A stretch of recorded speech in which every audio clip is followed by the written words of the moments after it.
ఎలా రా బాబు స్ట్రెస్ అలా తీసుకోవాలనుకుంటే సినిమా చూడొచ్చు. మ్యాట్ కన్నా మ్యాట్ అయితే ఇంకా చాలా బాగుంది. అయితే కొన్ని ప్రెస్ మీట్లో జరిగినటువంటి విధానం ఏంటంటే ఈ సినిమా హీరో ముగ్గురా లేకపోతే ఒకరా అనేది అనుకున్నారు. కానీ క్లైమాక్స్లో హీరో ఎవరిదన్నా తేల్చేశారు. ఎందుకంటే ఎన్టీఆర్ బామర్ది అంటే నా మాత్రం ఉండదు. ఎందుకంటే పుచ్చుకున్నాడు కదా అన్ని కూడా. బాగా డైరెక్షన్ కూడా కొన్ని సెలెక్ట్ ఉంటాయి కాబట్టి ఓవరాల్గా సినిమా అయితే ఎక్స్ట్రాడినరీగా ఉంది. ఇందులో ఇది బాగాలేదని కూడా లేదు. కామెడీ అయితే అన్లిమిటెడ్, సాంగ్స్, మ్యూజిక్, ఎంటర్టైన్మెంట్ మొత్తం అన్నీ ఆ గోవా సీన్లు అక్కడక్కడ కొంచెం ఒక లేడీస్కి ఇబ్బంది కలిగించినా కానీ సినిమా అయితే ఏకదమ్ సినిమా.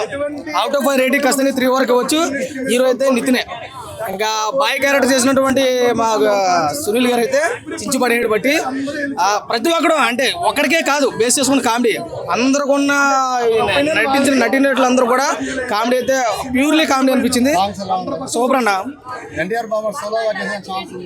మరి చేయడా ఈజీగా చేస్తారు. ఎందుకంటే అంటే ఈ సినిమా ఈ తరహాలో పోయింది అనుకుంటారు కానీ ఆయన బాడీ స్ట్రక్చర్కి ఈ టైప్ సినిమాలు కాదు. ఉంది డ్యాన్స్ ఉంది, పర్ఫార్మెన్స్ ఉంది, యాక్టింగ్ ఉంది, చేయగడ సత్తా కూడా ఉంది. కానీ ఒక మంచి మాస్ కనపడాలంటే బాడీ స్ట్రెచింగ్ బాగుంది కాబట్టి ఓవరాల్గా ఆ సినిమా కూడా వస్తే ఇంకా బాగుంటుంది మనం అనుకున్నాం. ఈ సినిమా అయితే బాగుంది. కుటుంబ పరంగా చూడాల్సిన సినిమా. కడుపు పడి నవ్వుకోవచ్చు. సీట్లు అయితే అసలు ఎవడో కూర్చోలేదు. లాస్ట్ క్లైమాక్స్ అయితే ట్విస్ట్ అదిరిపోయింది. చాలా బాగుంది సినిమా. Thank you.